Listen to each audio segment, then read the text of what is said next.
nuyu nañ leen bu baax jaajëfal leen ci ànd bi ngeen ànd ak seen site internet bi di Talibé Sonko TV li gën a fës ci bopp xabar yi nag dañ koy doo rek indemnité RTS yi ñu nag jógee ko na ca fanweeri junne jëm ca 850 000 directeur général bu RTS di Racine Talla nag da dinay weddi Guy Marius Sagna ba tëdd ci suuf ginnaaw nag moom ba mu posté rek ci page Facebook am niki ajuma bi ñu génn kii di Guy Marius Sagna dafa daal di xamle woon nag ne revenu yi nga xamante ne moom moo tukkee ci bërëbu tasukaay xabaar bi ñu déppee rajo télévision sénégalais bu RTS jógee ko na ca 150 000 jëm ca 850 000 mu nekk ab xibaar boo xamante ne kii di Racine Talla da dina koy weddi ba mu set wecc ne nag loolu du lenn lu dul signature bi nga xamante ne rek moom moo ñeel entreprise bu yees bi nga xamante ne daal dinañ koy am ginnaaw négociation yi nga xamante ne doon nañ ko def ci diir bu ñetti at mu la di cay yokk ne nag décret financement bu audiovisuel public bu RTS nag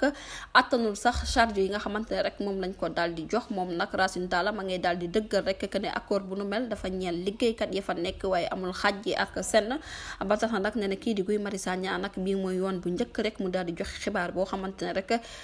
nekkul xibaar bu wér ca bërëb bu tasukaay xibaar boobu di RTS ba tey rek la mu daal di xam ne nag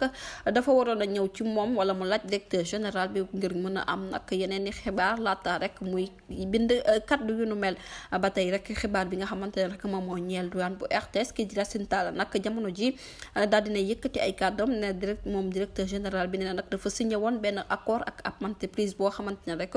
jotoon na négocier ak moom boobu ak léegi toll na ci ñetti at waaye nag la mu daal di xam ne moom directeur général moo di position bu claire nag la ci daal di woon def waaye directeur général bi ci boppam rek dafa waroon a signé waat ak entreprise boobu ñeel négociation yi nga xamante ne rek accord bi nga xamante ne rek moom noonu ñeel conseil administration ak condition yi nga xamante ne rek jamono ji ña fay liggéey ñu ngi fay am moom nag ñene en tant que chef de l'état moom ci jëmmi boppam moom waroon a signé nag boobu le décret ñeel nag financement audiovisuel public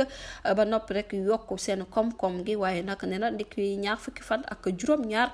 ci weeru mars ñeent condition yoo xamante ne rek moom lañ waroon a remplir kon nag tey jamono ji ca signature boobu nag la ñu daal di basé woon ndax accord bu yees bi nga xamante ne rek daal di nañ koy am ci entreprise boobu bañ a créer lii di déséquilibre ñeel fonctionnement bu RTS waaye nag décret financement audiovisuel boobu nag daal di nañ koy détaillé ki ko détaillé du kenn rek ku dul patron bu RTS di Racine Talla ma ngay daal di xamle nag